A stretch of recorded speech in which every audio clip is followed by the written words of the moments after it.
All right, Josh in Kentucky, thanks for your order. Sorry about the delay on it. Just took some time for the radio to get here. That's one thing this time of year that's a little frustrating is the shipping delays and such. So you can pretty much count on anything that you may be mailing or sending UPS or FedEx or whatever your preferred shipping method is for, like if you were sending something to a relative or family member, friend. So, same thing receiving stuff too. You can pretty much be, guaranteed that there will be some type of delay or misdirection of a package or something. It's just this time of year. It's the Christmas time. We all know that. And things get delayed, and what you originally might see on a tracking update doesn't mean that you're going to get the item that day. So we all have to have patience and kind of practice that it's the holiday season and these shipping companies are really busy. And a lot of times with the United States Postal Service, you may drop something off to them and they might not even scan it, because they have barcodes on the labels and stuff, and they may not even scan it until it gets somewhere else. So it may not even show that it's been accepted into the system, when in reality it has. They just don't scan it. So there's a lot of things that happen this time of year that can be a little challenging and frustrating. So just have some patience, and the packages will arrive. Anything I send is always insured, so there's, if you never get the package or something, there's always a recourse option for that. If you're buying something from somebody else, I can't speak for what they do, but everything that I ship, I pay extra for insurance. So, for the amount the customer paid. So I got your radio here, and here's your mic. I'm not even gonna take it out of the package or anything. So it's brand new, 636 carbon fiber. And I have your Mars mod done, which basically just unlocks the radio for all the bands.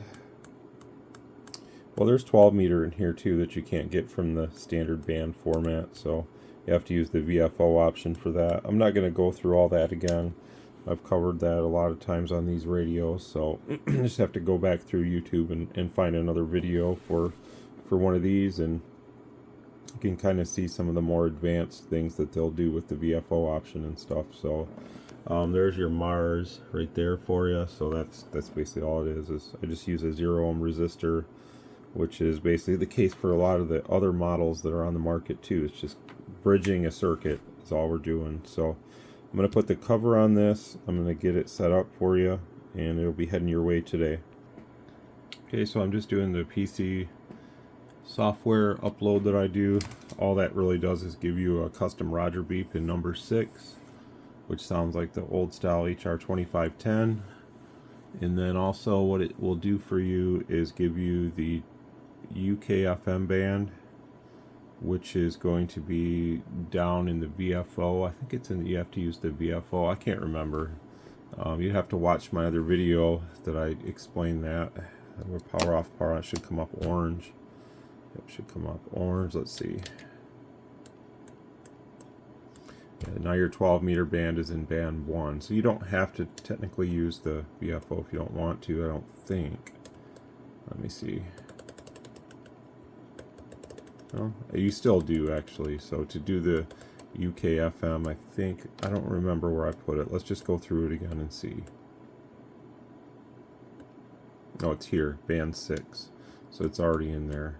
You just need to do change this to the 5 thing. So I don't know if you'll ever use that, but something I do if you ever decide to use it. Obviously your antenna probably won't work the best, especially if you're using this in a mobile environment. Some antennas are a little more broadbanded than others, but just keep in mind that that's technically like 50 channels up from this band. So unless your antenna can relatively work under a 2-to-1 or something, I wouldn't mess around with it. So you have all the normal stuff here. And one thing I want to kind of stress with these is, when I sell these, I never offer any power wire upgrades or anything like that. I just think it's all just nonsense. You're not gaining anything noticeably by, you can literally put a 0 gauge wire here, and unless you put a 0 gauge wire on the terminal going to the circuit board, you're not making a lick of difference. I mean, if you have the proper voltage, 13.8 you know, in the proper amperage, which these are probably 8 amps maximum draw anyways. I think they put a 10 amp fuse in the cord. There's no reason to change the power cord. That'd be like buying an HF radio and somebody says, well, I got a power wire upgrade for it, and then charge you $150 for it or something, or whatever it is, and you're not going to see any noticeable gain. The radios are designed to do about 60 to 70 watts of clean power, and that's what they do. Anything else that you may see on the internet or stuff, you know, no one is showing the in-depth stuff like I show here on real equipment and stuff. So just keep in mind that, you know, what you see and what you get may be two different things. If your only focus is power, then, like I've said before on many other videos, I'm probably not the person to buy a radio from, because that's literally never my focus is power. Power is nothing to me. Power is just a number, and if power is not, you know, something that we should really be concerned with, yes, power can help, but also, you know, how is the signal first? How is the antenna set up first? All these other things are a much better factor. If you take an antenna that's 5 feet off the ground, like I have right now in the yard, I'm not going to expect that to work as good as the shooting star that's 65 feet up on the tower. It will still work, but even if I put 500-600 watts through that 5 feet off the ground antenna, I can talk on this radio and out-talk that 500 or 600 watts just merely by height above ground and antenna. So there's a lot of things that in the CB world I think we get confused, and people believe what they see, and people get excited, and, you know, all these big power things that are pushed through, you know, operators' heads and stuff like that. It just isn't important to me, and, you know, that's the difference between myself and what I've learned throughout the years versus, you know, maybe some that are new to the hobby, or just frankly just think that power is the end-all be-all. So I just want to put that out there. It's very important to me that, you know, I do things the right way and not try to sell things that I find are definitely not needed, which, you know, a power wire upgrade for this is not going to help you. If somebody tries to sell you and they hook up a stock power cord and say the radio's doing 60-70 watts, and they hook up another power cord and do nothing, then I would strongly question that, because it's not going to make a difference. Even if it did, unless that new power cord can give us like 240 watts out of this, which it never ever will happen, you're not gaining anything of any noticeable difference. So that's the things I look at things more in the, okay, let's think about it, let's talk about it, let's try to learn something as we go. And what I've learned is a lot of that stuff means nothing. Alright, so now we're in the service portion. We'll just knock this out. I want to check the transmitted frequency of the radio, and we'll see where we're at with that. So actually let's connect the dummy load to it. Yep, even I make mistakes, but the good thing about it is the radio is pretty robust, so one quick little mix up like that's not going to hurt it. Alright, so don't do what I just did, because if you do that without realizing it immediately, you very well could damage the radio. But I think they're pretty robust in the sense of that. So again, it's only a couple watts that are transmitted here anyway, so it's not a big deal. But it's better to be safe than sorry. So yeah, we're a little bit high on frequency. So I'm gonna fix that up for you. That's a much better there. So one quick change, if you go too far, then it drops like that. So you can see the center is 27205, and that's perfect. So that was worth doing. Let me span this back up to 20.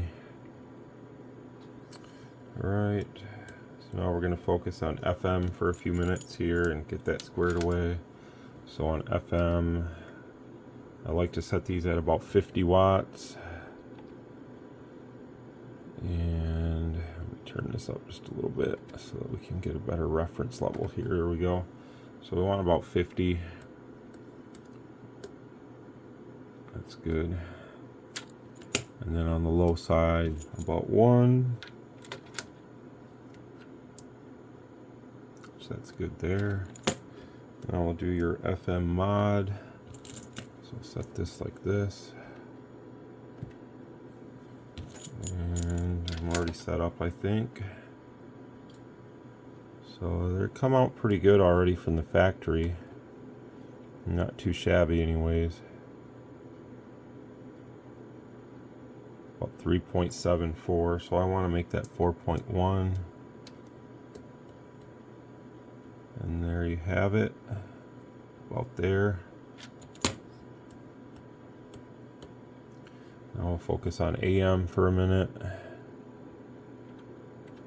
And you can see that really there's nothing that I'm not really doing anything but just looking at the spectrum analyzer because it does a lot for me. So this is going to be your high AM carrier, and I like to set these to about 8.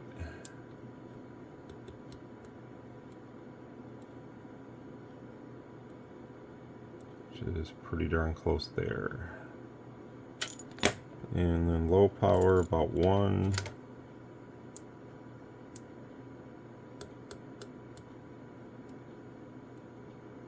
Or maybe just a touch under 1. I've been going just a touch under lately.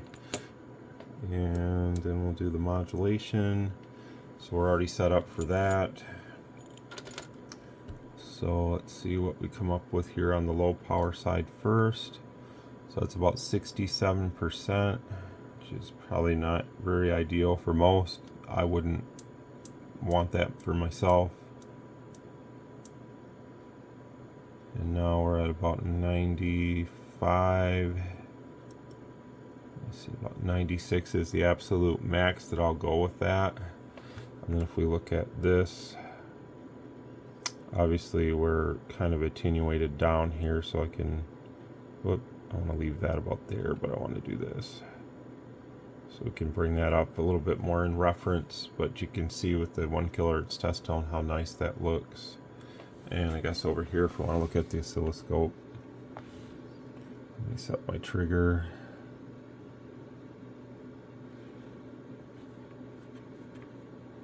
Just so I can make that stop for a second. And then I need to trigger it there. So that looks pretty good. It's pretty much where I wanted it. So I'll just let it run.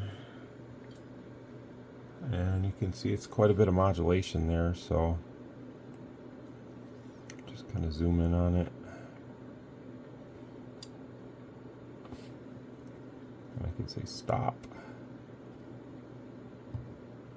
See how we're looking in the middle, so it looks good there too. It's nice and round, and that's all I can really ask for. And I don't need to look at this to make that happen. You know, that's the beauty of this spectrum analyzer, is really the scope is just for visual purpose. There's not really much measuring going on there. Everything I'm looking at is here, so it's a much more ideal piece of equipment for what I'm doing. So now we'll go to the high power side and see. So we're going to have another measurement here. Now I need to do this.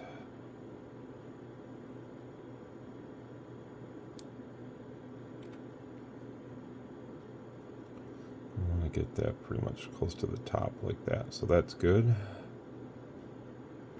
Actually back that down just a little bit. There we go. Alright, so now we're on the high power side again. We're about 8 watts. And we'll modulate it. Actually, I need to adjust this.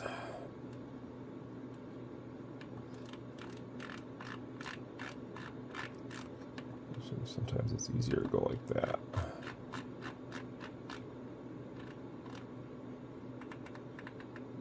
That's good.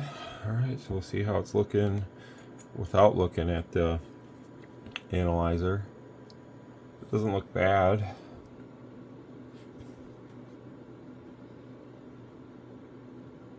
It doesn't look too bad there. So let's go back in and measure the AM. It's about 94% already. So just by lowering the carrier, it definitely increases it. And about 96%, just like I had before. So not a huge change, but a little more noticeable.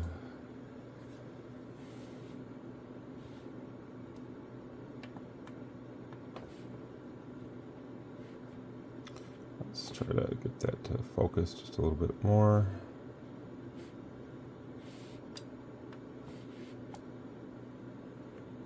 Obviously you could take it much deeper here, but it's not recommended, because the deeper you take it, the higher the peaks go and the more condensed this becomes. But what ends up happening is the radio will put out more distortion, which will drive your non-peak reading meter crazy, and also it will cause a lot of bleed over on adjacent channels. So there's a reason why you don't want to take it farther than that, even though the radio could technically let you.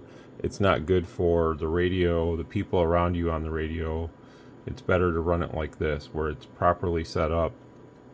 If you don't know what you're looking at here, that's okay. I don't expect everybody to fully understand what I'm talking about or what I'm seeing, but I think a lot of people do.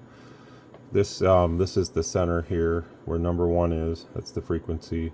The span ratio is 20 kilohertz from here to here. Each one of these is technically 2 kilohertz from here to here. This is ideally, this frequency is right here on this side of the screen. This frequency is on this side of the screen. Our power is mainly in this area. We're focusing on where we should be, not where we think we should be in all this wideband and stuff that you hear. Wideband audio. Give me wideband audio.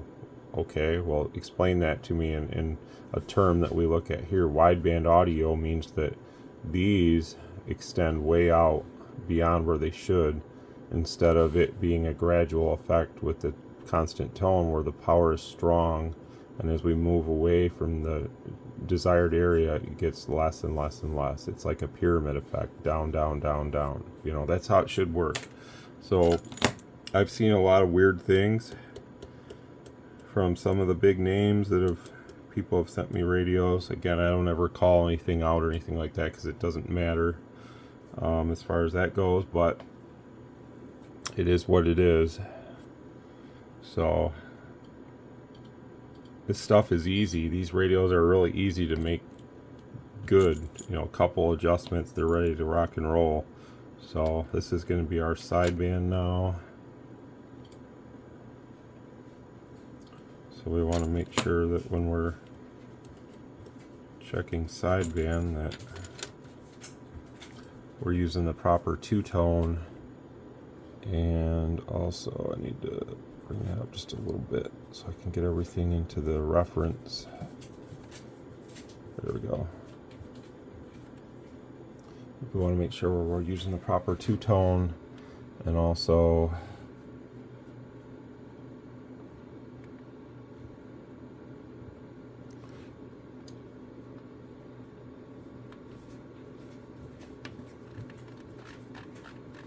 looking at it like that doesn't look too good, so just kind of leave that like that so it's frozen, and then when I come back it should change. So I'll just kind of leave it like that so it's free running. What I want to do is take a little closer look at what's going on here now. So we'll go peak. I'm only going to focus on this 1 and 2. We're going to level those out, and you'll see that that'll change a little bit. So we just level the amplitude of those two, and by doing that, that's how I can take a better measurement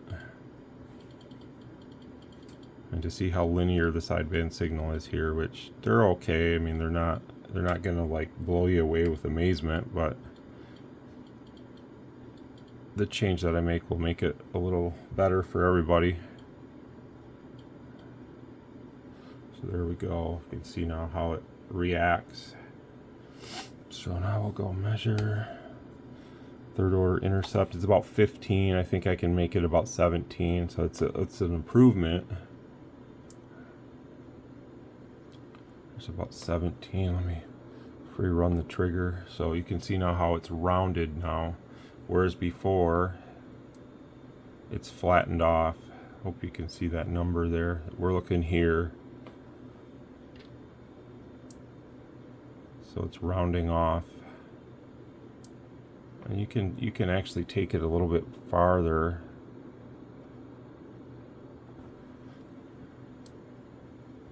But it gets to a certain point where I think most operators won't be as happy there, because it'll lose some of its top end power.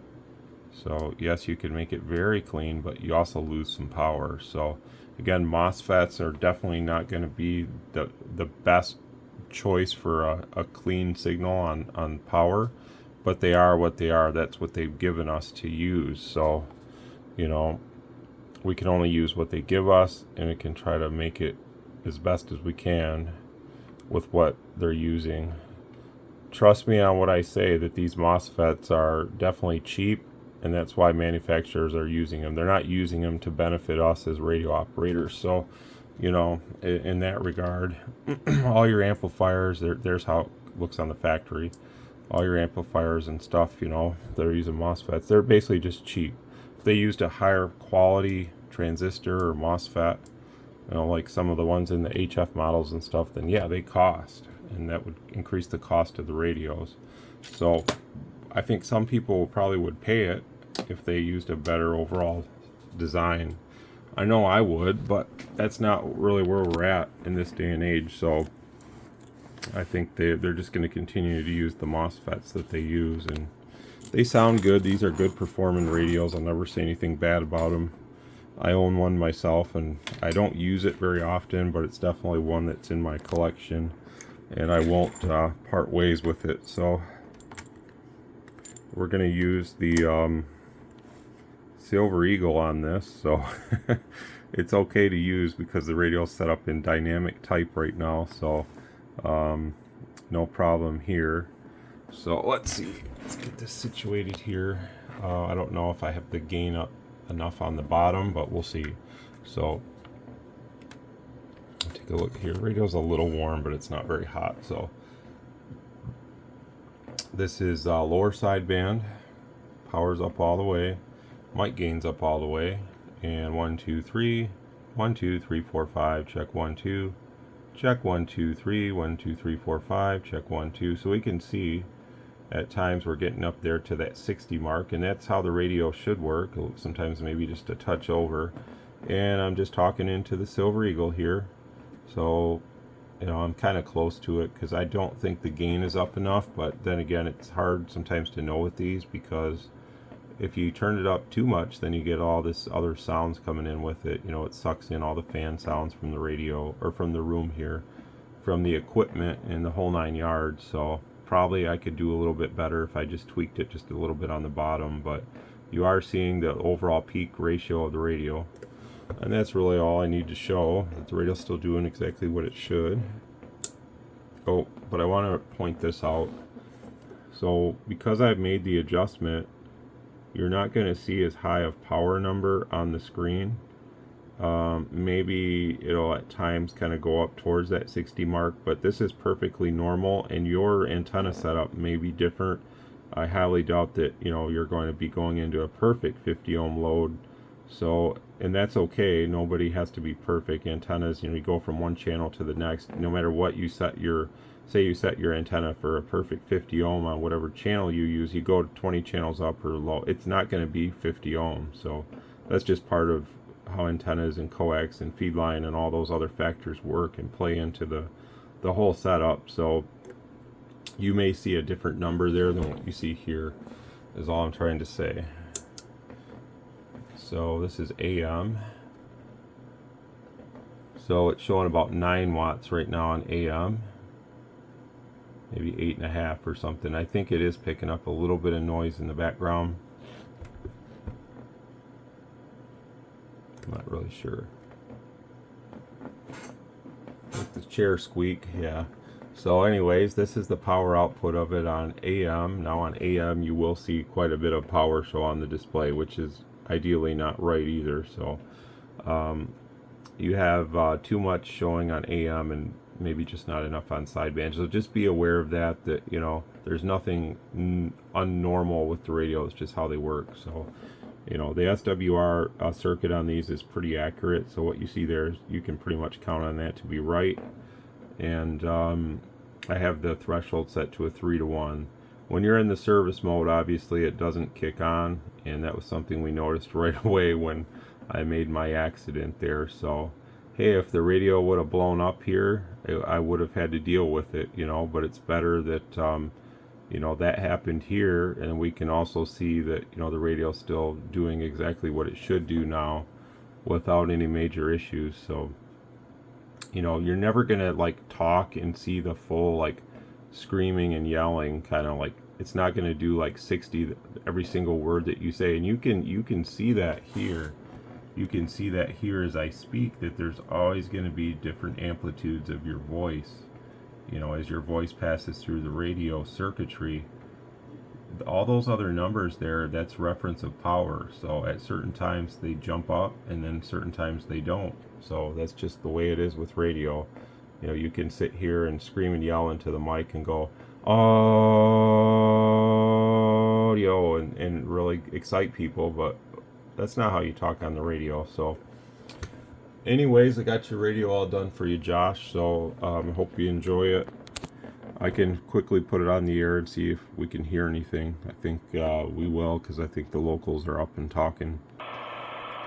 So if you don't like the color, you can change it. I kind of like this color, and that's the pre-programmed color that's on my that's when I yelled audio, that's what happened. So you can see when you yell and scream into it that it does kind of come unlocked. The AMC will come unlocked a little bit. So that's the downside to some of these radios, where no matter how you set it with a tone, your AMC circuit in these radios is very forgiving. But that's what people like. That's what the CB community, for especially the AM crowd, that's what they want. So they've designed this in that way.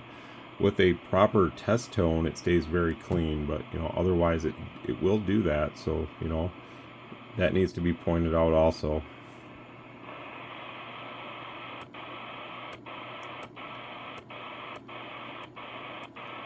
And that trigger caught that in the very beginning, and it locked in on it because it was triggered at a very high level.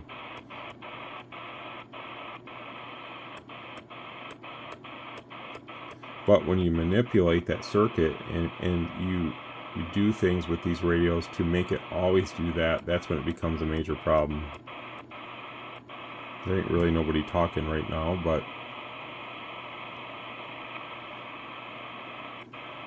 the locals kind of come and go. But it's very quiet out here this morning. So, let's see about going to, this is a IMAX 2000 that's 5 feet off the ground. It's actually a little more noise coming in on that than the Mako that's up about 65 feet or so, pointing north. The IMAX might be picking up some noise from Christmas lights and stuff, being that it's lower to the ground.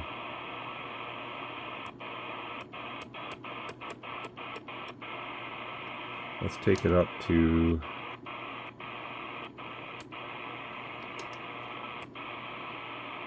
I'm gonna go one below for this. There's some people I know. Oh, well, that's kind of annoying. So that's partially the reason why I like the VFO. So we'll just go to, I want to go to 28305. So we'll do that. I know I said I wasn't going to show the VFO, but in this situation I need to, because now I can go up. Let's get out of this. Go up.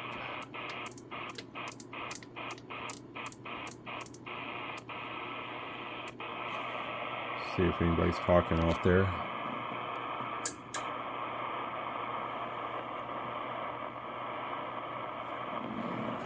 Let's turn the antenna over that way.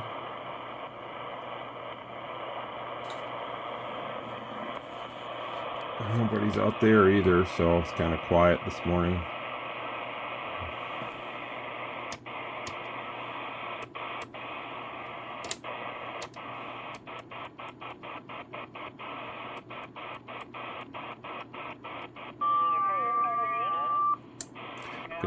I guess it would help if I was on AM.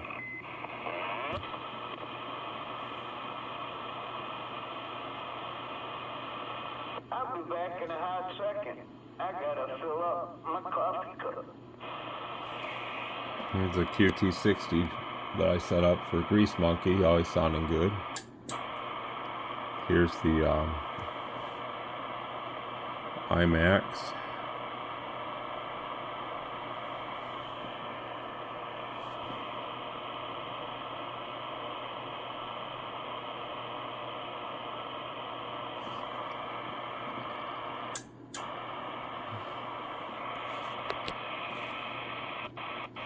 basically the only local channel that's active around here is 20. There's nothing really else going on until the skip kind of picks up in the morning. So it's pretty quiet otherwise. So, alright Josh, well, I hope you enjoy it, and I'll get this heading your way today. Thanks a lot. Sorry for the delay. Again, with these, if anybody orders one, it's about 5 business days, which weekends aren't included, before I get it in. And then with shipping delays, it could be just a touch longer, but it's all set up for you. And I hope you have a happy holiday. 73.